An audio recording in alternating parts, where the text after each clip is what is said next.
Hi everyone, Miles here, the golf professional at Southwick Park Golf Club.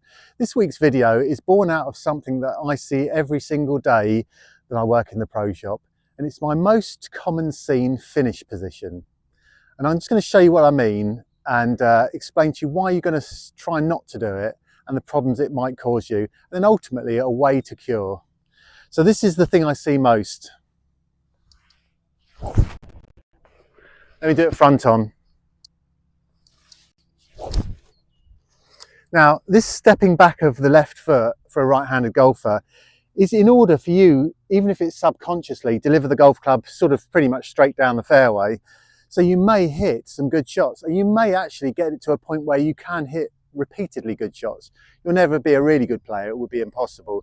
But basically what's happening in that moment as you step back to hold balance and deliver the club. Now the club has to be coming slightly across the ball now. It's going to give you that spin that's going to drive the ball off to the right. It's also potentially going to lift the club off the ground too soon, so that's all those tops and half ball hits. You potentially, if you're turning the club head, could even pull it hard left. So from that one little fault of not rotating properly and not clearing weight. So I'm sure you all know that the correct finish position would be something like that, where my chest and my waist is facing straight down the fairway or towards the hole, and I'm going to pivot round on my back foot. So this reaction to step back and pull away is something that we see all the time, and there is only one way to stop you doing it. I'm going to show you how, and I'm going to tell you the reasons why you should all try and improve this part of your golf.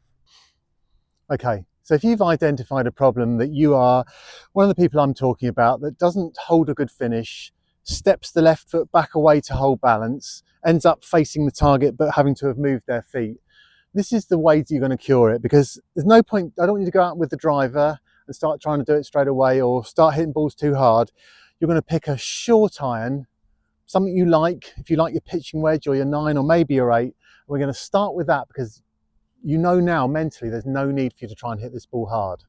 So the first couple, or the first 50 shots if you need to, we're going to do it off of a tee. No pressure on you making a good contact.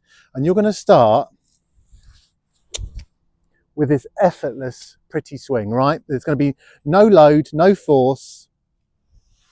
And you're going to start by being able to do that.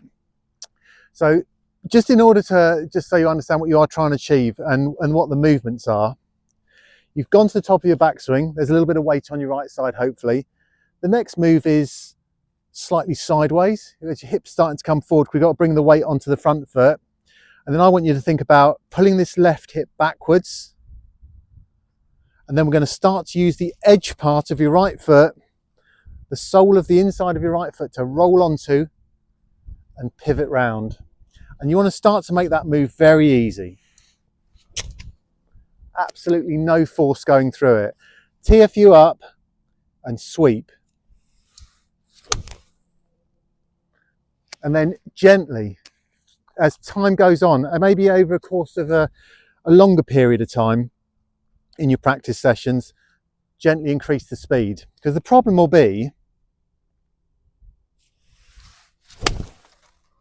just start warming up, getting more and more speed through it. The trouble is, if you try and do this with a driver, you might get into that mindset again where you just can't help yourself but hit too hard, left foot steps back.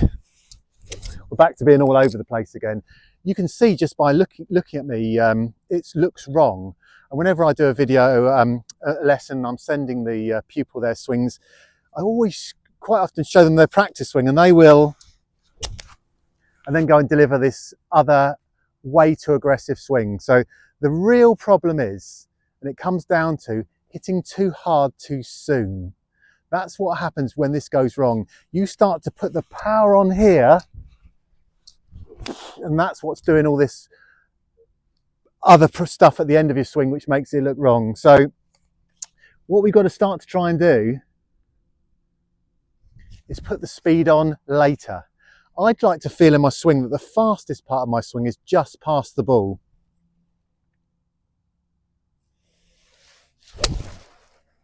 That's me at full tilt. I don't want to hit it any harder than that. And I can do that obviously with all my clubs, as so can a lot of you, but all those people not, and all those people on the first tee, stepping away, spinning this back foot, this front foot forward, try and stop. And I promise you, this is the way to do it, with some very gentle shots and seeing if you can let it flow through your bag, ultimately to the driver, which is a hard test. So thanks for watching. And if you're struggling doing this, come and see me and I will help you and find the strategies to help you stop doing it.